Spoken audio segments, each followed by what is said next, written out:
2 of The Standard.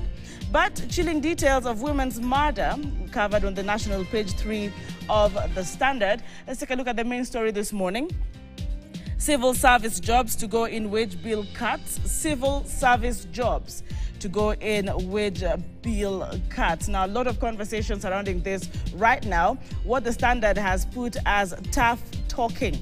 Civil servants with fake academic papers will be the first to exit and money paid to them recovered as the Ruto's administration announces plans to cut the wage bill that gobbles up 44% of revenue instead of desired 35%.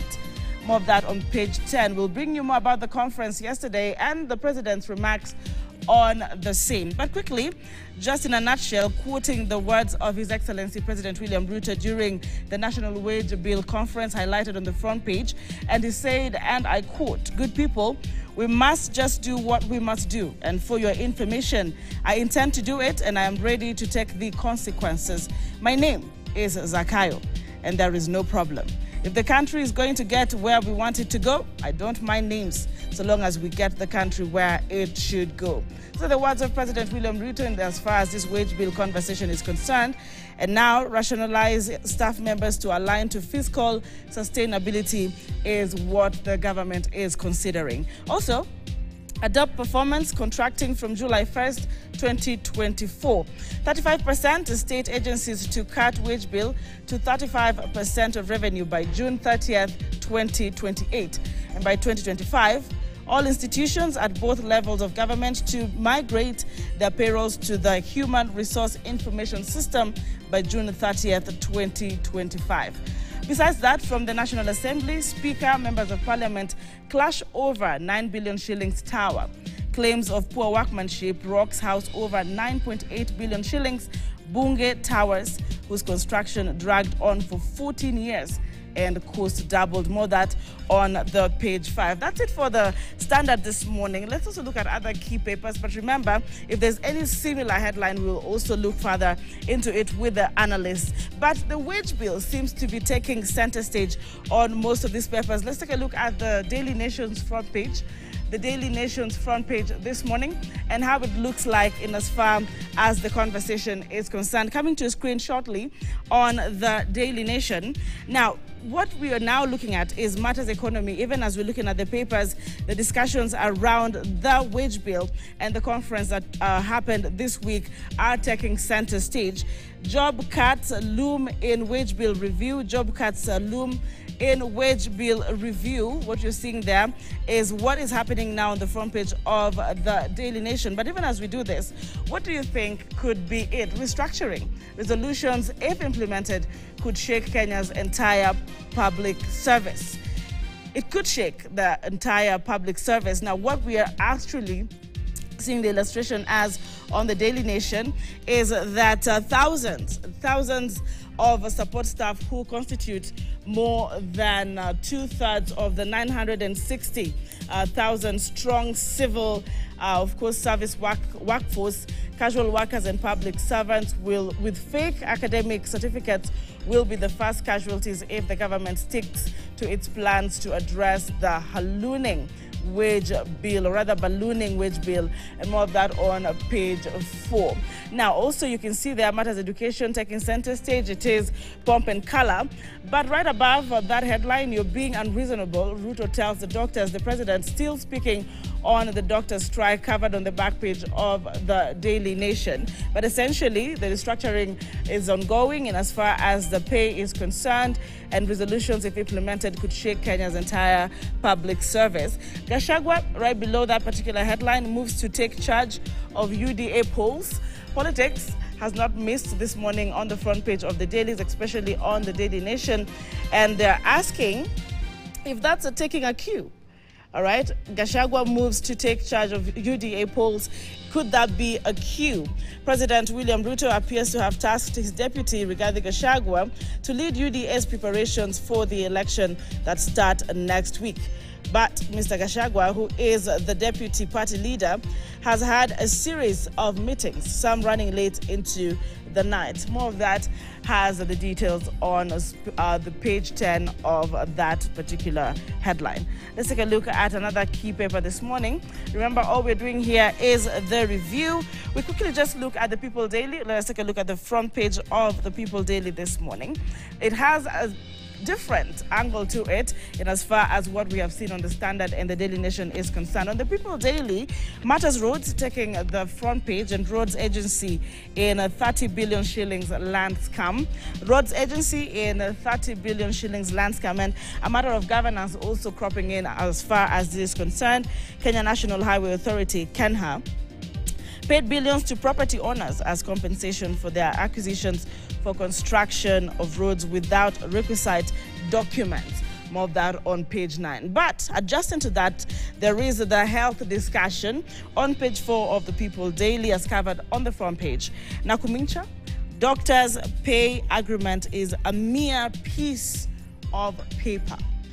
Nakumincha says doctors' pay agreement is a mere piece of paper, as put on the front page of the People Daily. Right above that, the weather discussions and the floods has also taken to the front page of the People Daily. State sounds alarm over floods. More of that on page 5. And so far, according to this detail, one person perishes, even as Kindiki warns Kenyans to plan their movements to avoid risky behavior on moving waters to avert danger because of heavy rains. That is the current status quo. Please stay vigilant in as far as the rains, heavy rains for that matter, is concerned. Resign before I sack you. Ruto wants fake certificate holders yesterday, and you can see that picture there, covered on page 3 in more details. The president just saying, resign before I sack you. He now wants fake certificate holders. But we will talk to the panelists this morning in as far as that direction is concerned. You know, the deputy president also weighed on that matter, said has advantages and disadvantages, and could be a tough move to make. You follow that with the conference. But of course, that's it for the front page of the People Daily this morning. But we also have the Star. It's critical that we look at the Star this morning. What does it speak of this morning? Coming to you shortly on the Star. And even as I continue to bring it closer to your screen, let's just quickly give you updates of the Star. Anxiety over jobs in fake papers purge. Coast, Kenya spends 1.1 trillion shillings of ordinary revenue on wages and salaries. President has directed state agencies to reduce wages to required level by 2027, just a few years shy. All right. Still, you can see that the conversation around the jobs is taking center stage on the Star. More details on pages 4 to 5. On floods, also covered on the front page of the Star this morning. Families displaced, villages marooned as floods wreak havoc. And the weatherman has also spoken on the same. The pictures you're seeing are just illustrating the tragic incidents happening in different homes across different regions in the country, especially due to the floods. Radical law to tame rogue traffic officers also highlighted on the front page of the Star in as far as the roads are concerned. But doctors ordered to resume work pending stalled talks. Health Matters also have taken it to the front page, calling this for emergency cases. Let us know if these particular things are closer home on the ground. Let us know if you have a personal experience on this as well. All right, let's take a look at the Taifa Leo front page this morning. Taifa Leo, for those who follow news in Kiswahili, it's very important that you follow this with us as well. Kwenye Taifa Leo front page, Gachagua ajipanga UDA. Gachagua ajipanga UDA. In fact, hapo juu wanasema sawia na Ruto katika uchaguzi wa Jubilee 2017, naibu rais anasema ana usemi mkubwa katika uchaguzi ujao wa chama. Alright, mamlaka, naibu rais achukua majukumu ya kuendesha shughuli kuu za chama cha UDA kinachoandaa uchaguzi wa mashinani kuanzia juma lijalo. Alright, and as far as those particular party politics are concerned, Gachagua ajipanga. UDA. Ruto akalia ngumu madaktari, also taking it to the front page. Ruto akalia ngumu madaktari, and as far as the protests are concerned, you can grab that copy and read it more in Kiswahili. Drama, Wairia mkewe wakisakwa. Hiyo pia katika hiyo gazeti. Uchambuzi boma wa fasihi, ukurasa wa 15 hadi wa 17, na mafuriko hatari yaja katika mambo ya wizara, hapo ukurasa wa 4 utaona mengi. That is also it. All right, so let's look at the business daily. Let's look at the business daily this morning as well, because today the conversation ni mambo ya sokoni. What is there in the business daily is very important. Rubis inks deal to operate National Oil and Rescue Plan. You might want to ask yourself, what particular rescue plan? Is it an appropriate rescue plan? Multi-billion deal awaiting Attorney General's approval. Also, French firm to take over more than 100 fuel stations. That is on matters energy. But above that, on matters Africa, Africa can change its food systems and open the door to a better future by exploiting its wealth of resources. At the edge of the paper, quickly brushing through, you will see high airport taxes, fees slowing down air travel in Africa. Kenya has, of course, costliest fuel in ESC. Despite a latest price cut, that is something we'll engage the guests on. Is it some type of irony that Kenya has the costliest fuel in ESC, despite the latest fuel, or rather price cut, all right? Moi University to lease 1,500 acres, and UK farm gets nod to mine manganese. All right, right below that, let's also look at one of the key stories highlighted on the Business Daily today. Revealed 14 billion shillings, of course, KCB ABSA exposure in Savannah Cement. Revealed 14 billion shillings, KCB ABSA exposure in Savannah Cement. Let us know your thoughts on each of these stories this morning. We are concluding that with the Business Daily. And we looked at the standard on the Daily Nation, the People Daily, most of them speaking on the wage bill and the current affairs. But the question still remains, does anything highlighted here translate to your pockets, as far as the economy is concerned? Are you able to run your daily activities? Talk to us at KTN News across board. You can find me at Doris Anki. And this morning, I am not alone. I am joined by very key voices right here in the studio. Katika mambo ya sokoni. Before I take one or two stories and also just see what is happening from the news desk, let me appreciate our guests this morning. Thank you for creating time to be here. Patrick Obath, Chairman, KEPSA Foundation. Karibu sokoni. Asante sana, nimekaribia. Soko inakaa vipi? Ulikotoka, if you shopped yesterday, any changes if you are at the pump? Pump prices came down. That was good news, but I think it's only a very temporary respite. Because whilst, yes, the pump prices have come down on the dollar and so forth, yes, but the reality is that globally, the fuel prices are still very volatile. And whatever we are seeing now is more of a historical down rather than a today down. Okay. As it is. So we've had crude prices and product prices down in the last 3 months or so. And that is how you determine the price today. It's not about what the prices are going to be tomorrow. Okay. It's about what the prices that happened over the last few months. So yeah, it's great. We'll enjoy it for a short while. But let us not also loosen our belts as a result of that. Somebody will say that panelist is being pessimistic. Come back and ask you, why are you saying it is short-lived? I'm sure there are Kenyans who want to, hear that, in more depth. But we'll come back to you. Thank you very much for your opening remarks. Also with us this morning is Professor Iraki, an economic analyst. Welcome to the show. Do you agree? And also, sokoni iko vipi, according to your lens? Do you want me to talk in Swahili or English? let me ask the viewer. But I know that we have a mixed audience, so whichever. Very good. Yes. I think I agree with my colleague that things are shaping up. At the fuel pump, the prices have gone down. The dollar has become stronger. The dollar has become stronger? The shilling has become stronger. Okay. And the the decline in the fuel of the price and dollar are connected because we import out of our fuel. But he says that is temporary. But personally, I would want it to be permanent. All right. I hope that the conflict between Israel and Iran is not going to continue, because that is definitely going to impact the price of oil and the price of goods and services. But I'm also happy that it has been raining, because if the dollar becomes strong, if it rains, then you can be sure inflation will go down. But on the pessimism, optimism side, I'm an optimist. I believe things will get better. All right. So one side believes things will get better. It is better for a short while. It's good for a short while, but there's so much going on in the world that my view is always with the oil prices as you see them.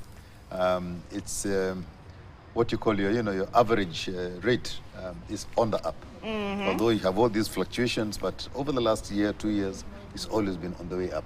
It's always been. So let's enjoy the respite we have at the moment. But let's not unlock our bells and be too, say that it's all over. I think what you're saying is that we should be cautiously optimistic. All right. So we should not just sit back, relax, get comfortable. That's true. No. That's Because true. there was a question of if, in case, for any reason, there's an escalation in the Middle East conflict, have we learned enough from the Ukraine-Russian war to be self-sufficient?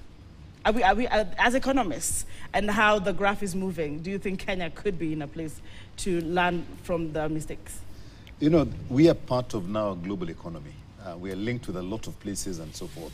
And leave alone the Ukraine crisis and the Middle East. Look at COVID, what COVID did to most nations in the world, when effectively you found that your trading routes and the trading opportunities were all cut.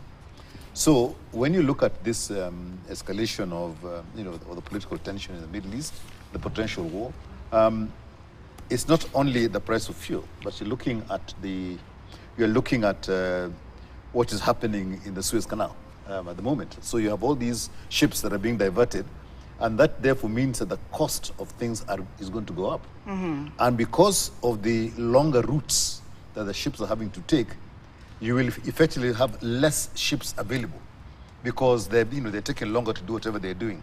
That will up the cost of freight. All right. And that is going to impact on us because we import a lot of stuff from whichever part of the world, right? Whether they go through the Suez Canal or not, but the cost of freight is going to go up.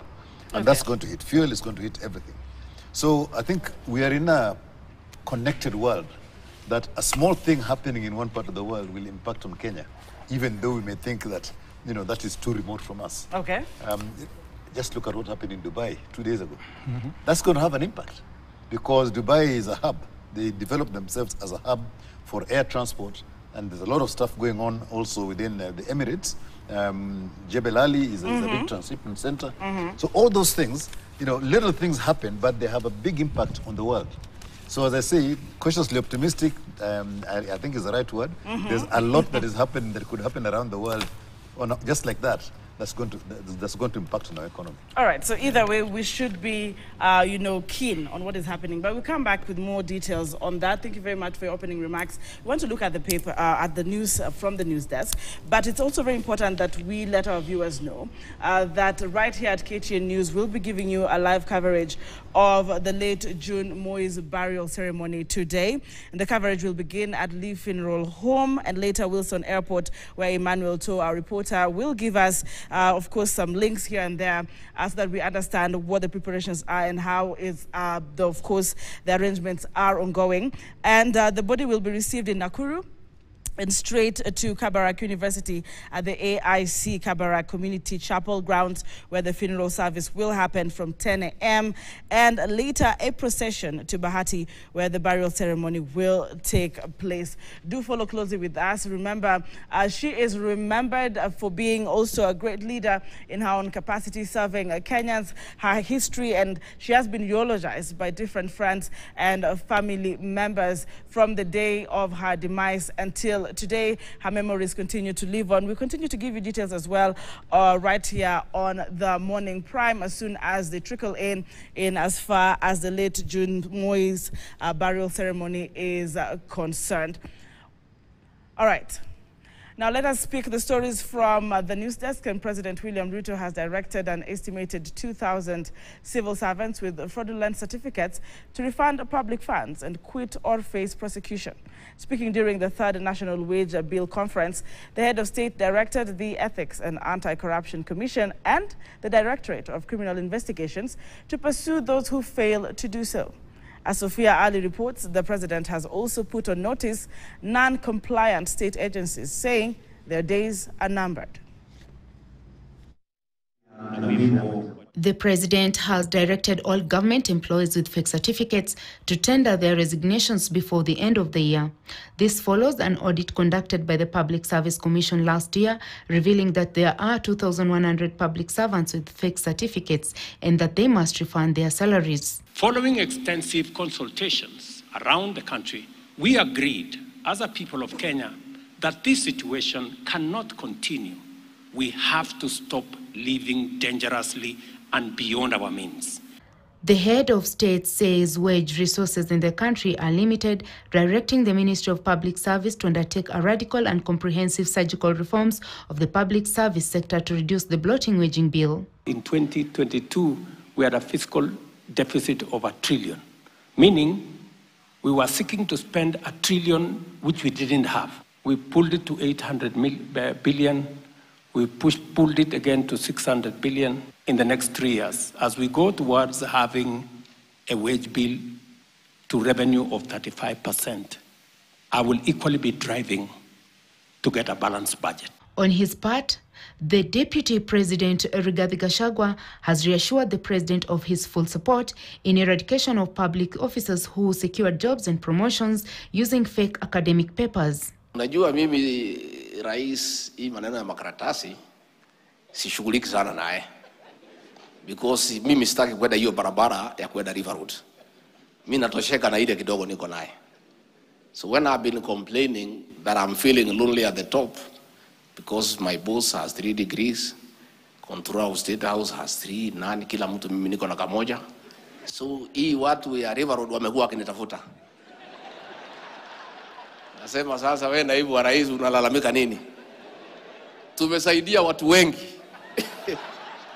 Tumesaidia fulani, tumesaidia fulani, tumesaidia fulani. Rais hawa list hiyo nitakupatia ile nimepewa. Lynn Mengich, Chairperson Salaries and Renomination Commission, says the wage bill deliberations led to 10 resolutions that will propel Kenya inch closer to the 35% wage bill to the ratio of 35% by 30th June 2028. The resolutions of the wage bill conference are as follows.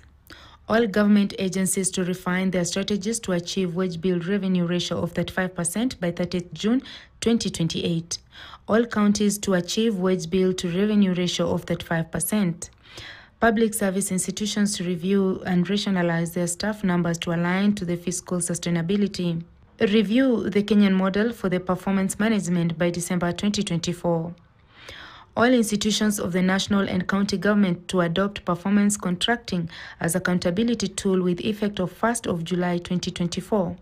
All institutions of both levels of government to migrate their payrolls to the Human Resource Information System Kenya by 30th June 2025. Eliminate duplication and mitigate overlap of mandates, roles, and functions across all government agencies. Initiate a government-wide cultural transformation to embed the national values and principles. Submit the resolutions to the summit for adoption and constitute a team to implement the resolutions. All government employees with fake certificates to tender their resignations before the end of the year. Sophia Ali for KTN News. And in other news, a section of members of parliament are now calling on President William Ruto to postpone the opening of the new Bunge Towers scheduled for Friday this week, citing safety concerns and incomplete construction. The legislators, led by Nandi Senator Samson Cherargei, are demanding for answers regarding the cost escalation of the building from an initial 5.8 billion shillings to the current 9.6 billion shillings.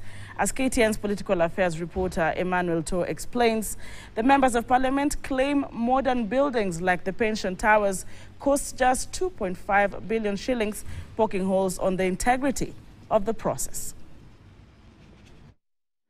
With just 2 days remaining before the official opening by President William Ruto, some members of parliament are raising objections, insisting that the launch of Bunge Tower should be postponed until the building is fully completed. Wale wanasimamia na mpango ya kufunguliwa, let them go back and assess. Ikiwa tayari itafunguliwa, lakini ijakuwa tayari. Since construction began in 2010, the Bunge Tower has consumed a staggering 9.6 billion shillings, exceeding the limit set by the Public Finance Management Act.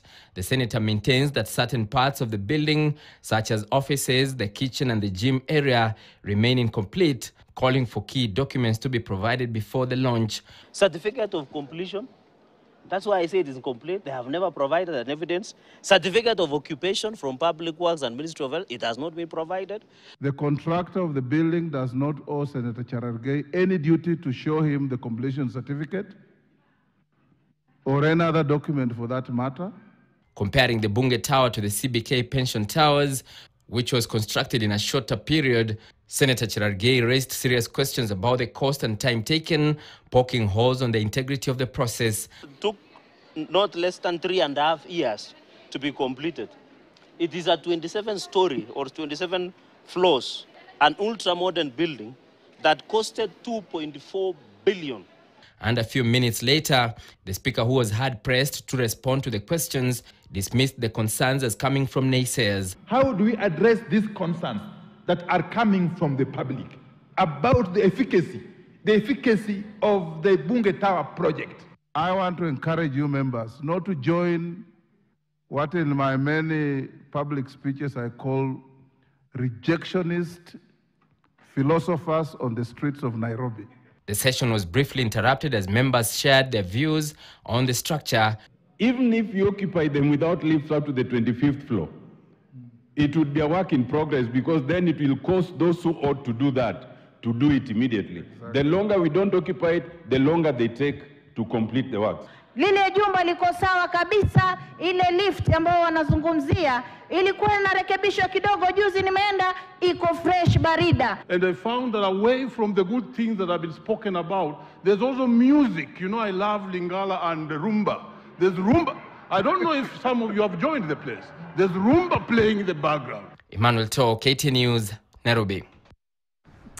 All right, let's take a look at the updates on matters health. And Health Cabinet Secretary Susan Nakumincha on Wednesday appeared before the National Assembly Health Committee to update the lawmakers on the state of the medics' strike. Nakumincha faced tough questions from parliamentarians, among them Minority Whip Junet Mohammed, who rubbished her claims that some hospitals were adequately serving the public.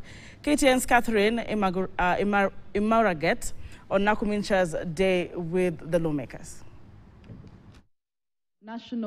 Wednesday afternoon, Health CS Susan Nakumincha walked into Parliament, well aware that her date with the lawmakers will not be complete without addressing the medics' strike that has spanned 5 weeks now with no clear end in sight.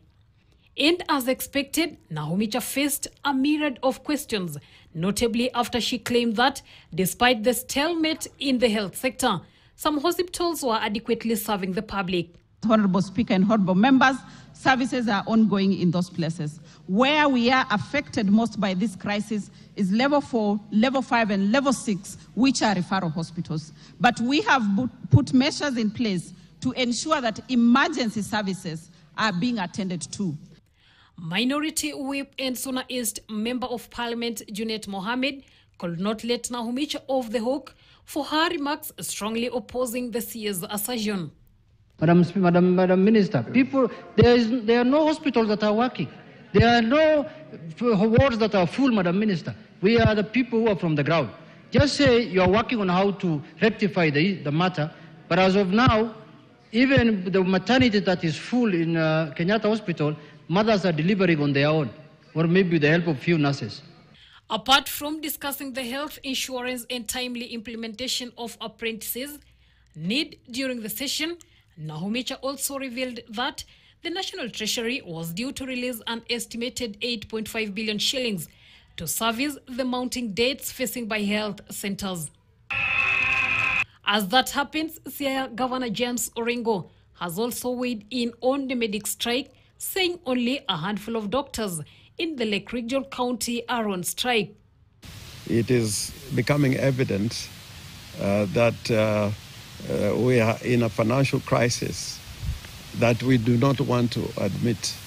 And if doctors had to be addressed directly on that question, and the Treasury can demonstrate that it cannot be paid what the doctors are demanding, then that would be an appropriate case to make around the table.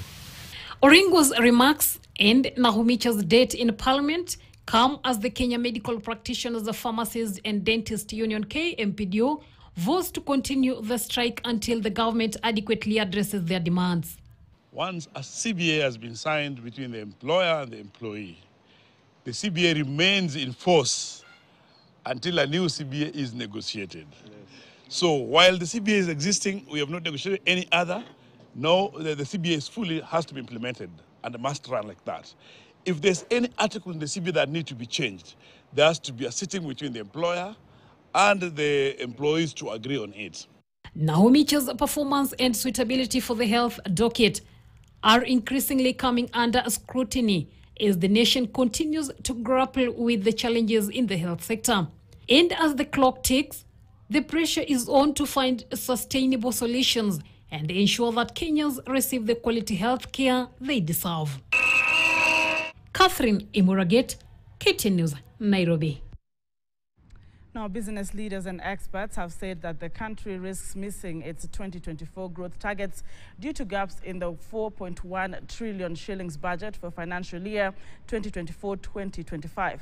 The Institute of Public Finance, IPF, a finance think tank, has warned that the absence of allocation for pending bills, low development budget, mismatches priorities, and overlaps in government functions could deny the economy the much-needed recovery push, with billions of shillings going into waste due to leakages.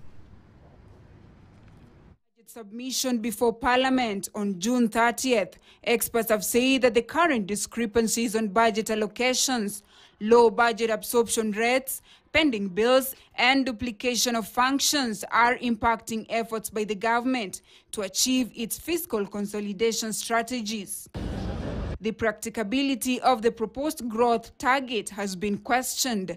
In addition, the government has been asked to make the right investments in the coming budget and prioritize 4 key sectors, including education, health, law, and agriculture, in order to achieve its 5.5% economic growth target for the coming financial year that starts in July. As we think about economic projection, it's very important that we consider fiscal consolidation not in the vulnerable sectors so that we attain economic growth.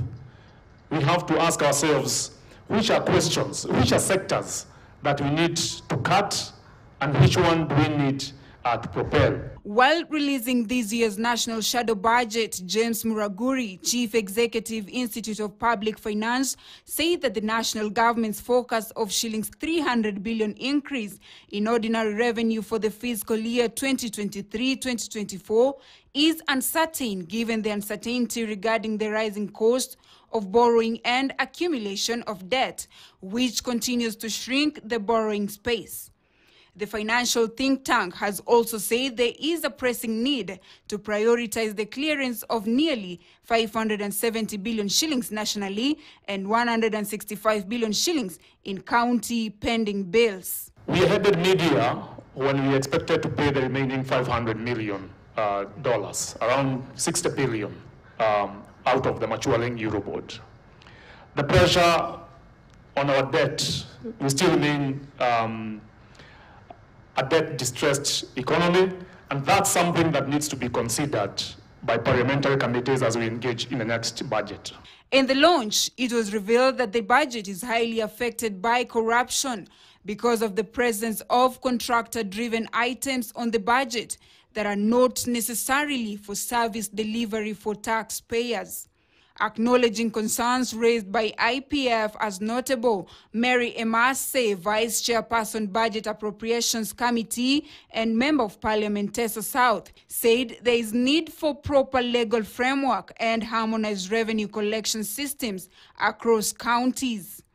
Counties requisition for money for specific expenditure items, but once they receive the money, they pay completely different expenditure items, some that may not even have been budgeted for.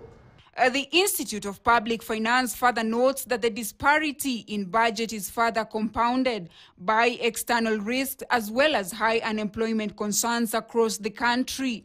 Further, despite the government's commitment to supporting SMEs, transforming the agriculture sector and resolving the funding crisis in education, the financial think tank has said that the changes in resource allocation depicted in the budget suggest otherwise. For KTN News, I am Esther Diana. That particular story informs our conversation this morning on Sokoni. You are watching Morning Prime, and I'm very, very glad and advantaged to have experts in this field join us for this discussion. Remember, Sokoni is all about how the market is, how the economy is, playing out for you. And at the end of the day, does it translate to your pockets, to the food on the table? Are you able to run your day-to-day errands with your economy? Now, we're looking at this matter with the panelists. I want to appreciate Bill Okero, who is the economist right here in studio. We had already heard from the other panelists. Let's hear your voice, Okero. How are you, Sokoni? We were asking, how is Sokoni where you have come from? We cannot assume we know where you have come from this morning. I'm coming from home. Okay. And it's not Sokoni. So let me comment on this. Right. If my colleagues have already done so. I think what the think tank has said is not something new. We have said it many times here, that the economy is not out of the woods. The economy is still bad. And the government's strategies for changing or improving the economy really is not paying off. And I think the points they raised about the government not being able to achieve their revenue targets, it's obvious. I mean, the moment you overtax Kenyans, businesses and all that, then definitely the amount of revenue you're going to get is likely to go down, because then you're putting cost of production very high and people will reduce. So I think that is very obvious. The revenue is not likely to be achieved. KRA has been performing poorly in terms of meeting the targets. But I think the main issue really is the expenditure of the government. This is the elephant in the room that this government will not deal with, any government will not deal with. That our challenge is, why would this government, which is hard-pressed to find revenue, increasing its expenditure by leaps and bounds every year? And I think they have made it very clear that it's not just about expenditure being increased, but lack of priorities. They say expenditures are being budgeted, but when they're being spent, other items which are not priorities are coming up, and the money gets, there's a mismatch completely. And I think this is a challenge that this government and previous governments have always had. There's no discipline in our financial management system.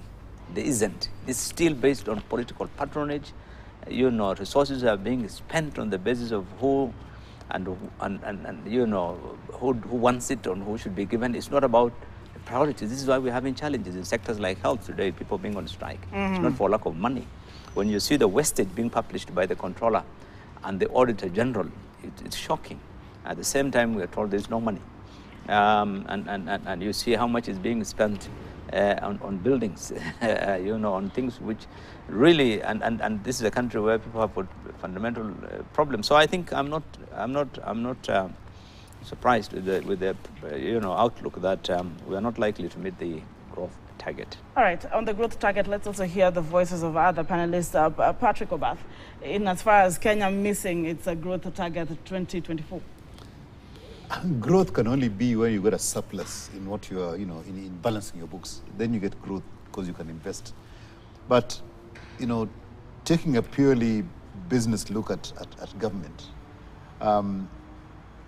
when you have a budget that is mainly on recurrent expenditure only, and even that you don't do well, how can the economy grow?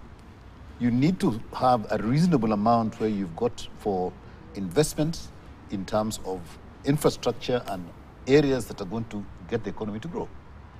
I use the expressway a lot. Okay. And I keep looking down on the people below. And if you look at the roads that was once the Uhuru Highway and Mombasa Road, and look at the state they're in now.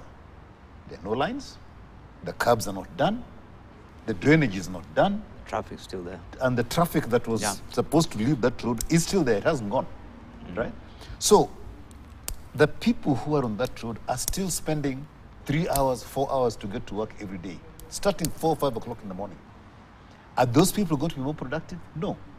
The essence of having done this whole road was to reduce the amount of idle time people spend on the roads, and they're not.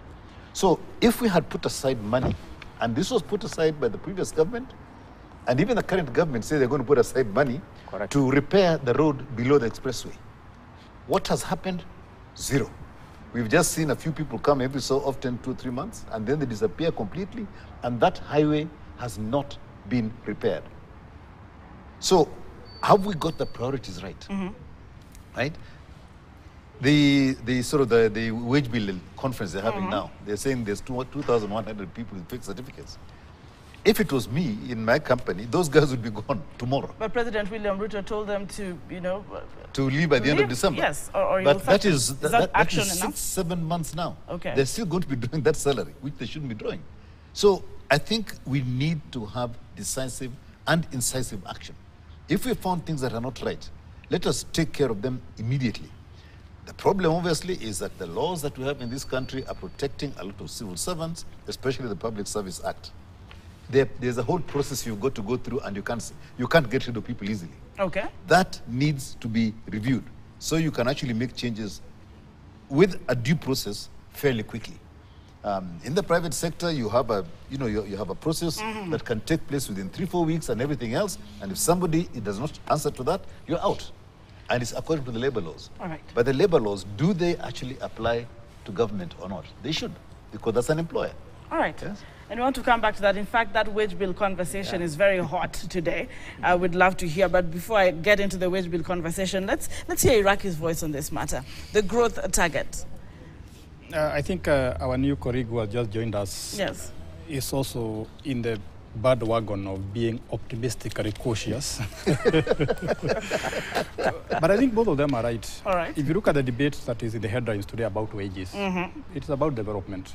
Because at the end of the day, we are saying we are getting money from development to recurrent expenditure, paying wages and salaries. And at the end of the day, we are sacrificing tomorrow for today. So what I'm hoping to see in future is more money being channeled into development, so that we have roads, we have hospitals, we have better schools, so that we increase the potential of this country to grow faster. But as things stand now, when you go to the counties, when you go to the national government, everybody is talking about what is happening, what we can spare today, not what we can spare tomorrow. So as long as our priorities are not right, as long as we're not focusing on the future, I think we are never going to we are never going to get our development targets. And that means that even in the government, at the county level, at the national level, your priority should be always futuristic. So let's not think too much about today. And it's interesting that we can hear our national leaders saying, cracking jokes about things like fixed certificates that you have until the end of the year. You feel that is them cracking jokes? To me, that was a joke because that's a very serious issue. Because one of the reasons why the country does not develop as fast as expected is because we don't always put the right people in the right place. If you look at other countries that have been growing very fast, that we admire and benchmark against, they're very particular about putting the right people in the right place. Because they'll make the right decisions, they'll give us the right priorities, and they will work in the long term, not in the short term. But I'll still remain cautiously optimistic. All right, Carol, let's just give a bit of detail here and take you back. A centralized payroll system for all public sector workers will help, according to this particular group of people. This initiative will help weed out wastages through irregular multi-payment systems to individuals and ghost workers. Now, that is what the several state agencies have proposed. Wastage, we are all trying to make sure we see loopholes. Corruption is taking more from Kenyans. You know, this is a government. They always have to look for an excuse. every year they will find some new, response just to deflect attention. The issue of ghost workers, or what they're calling wastage, this is about corruption. It's nothing else. Forget about it. The right word is corruption. Everybody knows that somebody's paying people who don't exist because he's taking the money and pocketing it. And it's not something new. Ghost worker story it's been there for decades. Every time, you remember there was a time when headcounts were being done. Public servants were being told, can you today, this ministry, everybody should appear in the courtyard and we want to count people. I mean, it's ridiculous. Look, there's no institution that does not know who is on its employment.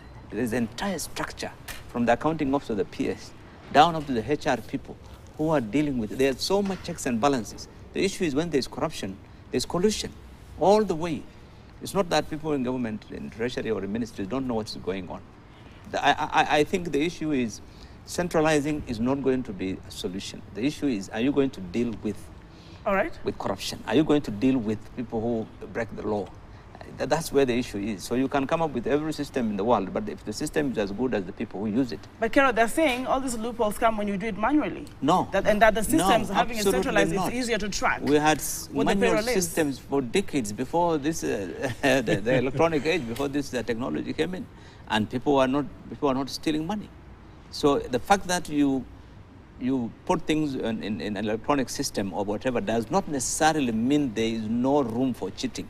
In fact, it's easier to cheat when you're using a system than when it is manual. Because what are you talking about manual? It's a few, it's a system that you record who are the employees, what are their terms, and you know how much they should be paid, and the payroll is signed by 2, 3, 4 people. The person who prepares, there's a person who approves, there's a person who pays. The checks and balances are there. So the question is not whether it's manual or electronic. The question is whether people are committed, whether to discipline, financial discipline, whether the people are committed to really, stealing. That's where the issue is. People want to steal money by every which way they can.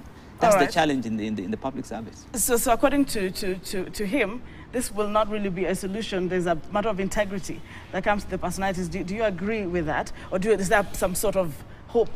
What I think, the only thing that a system does, it brings accountability to a smaller group of people, right? When you have got to run the system.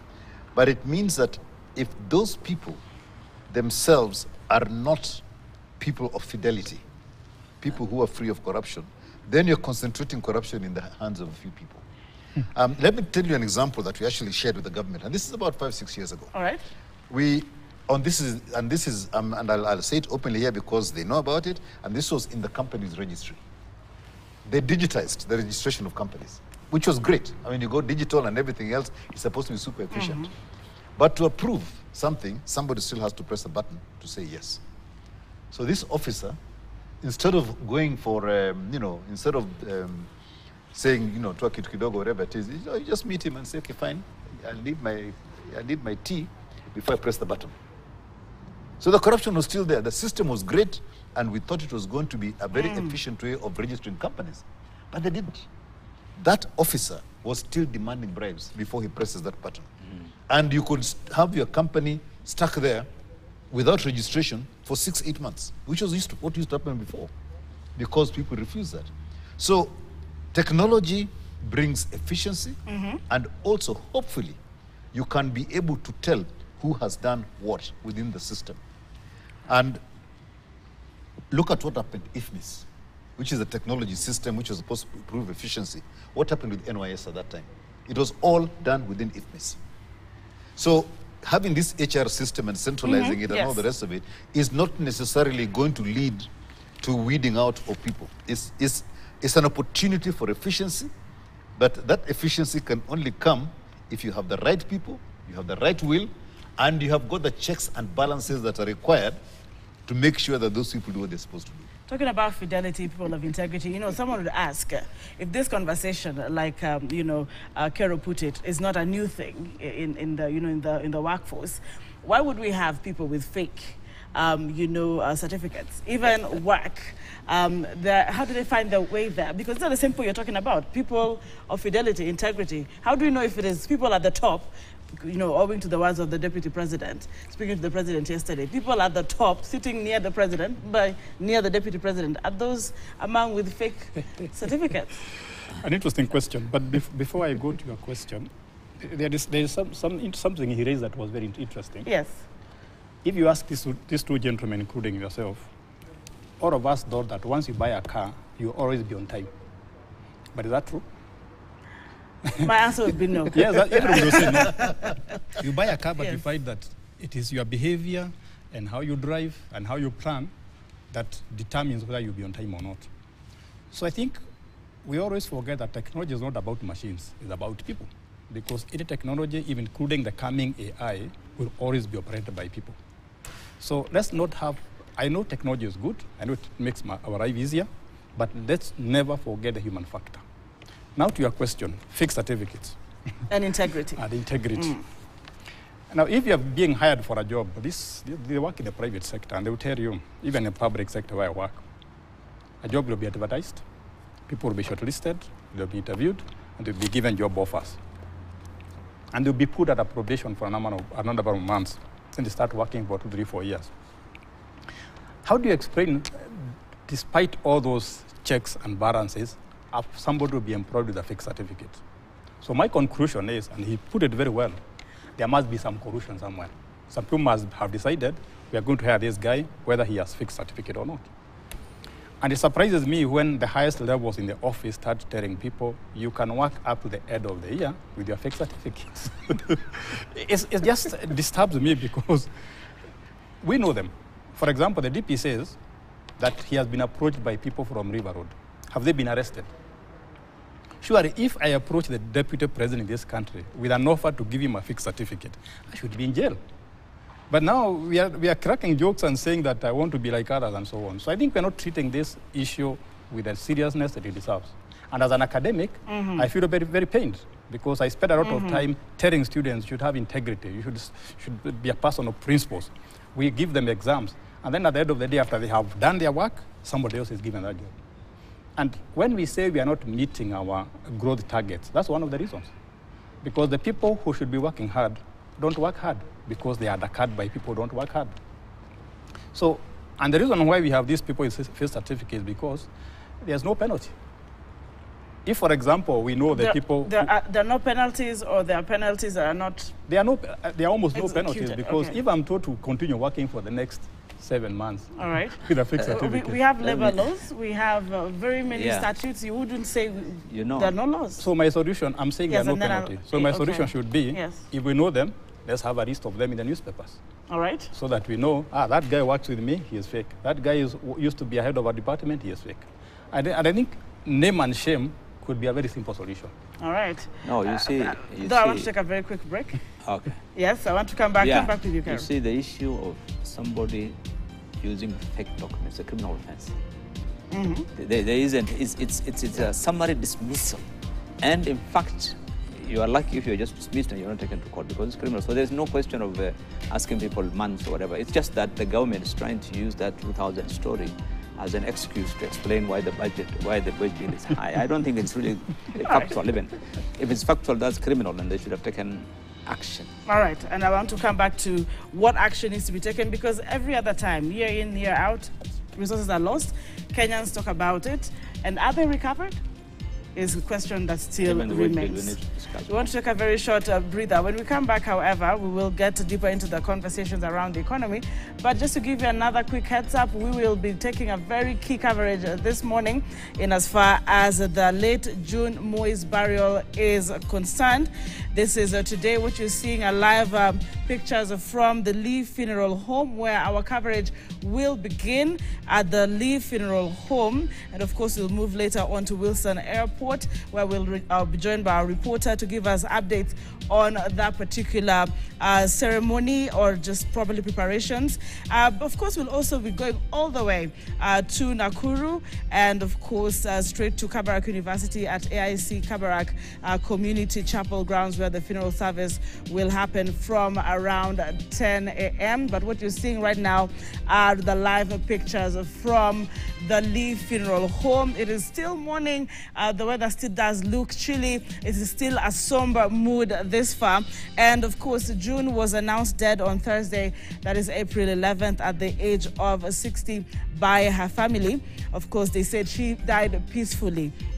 And the service so far will be done. That is, the burial service will be done today. Where you're seeing is where we'll commence our coverage from. That is the Lee Funeral Home.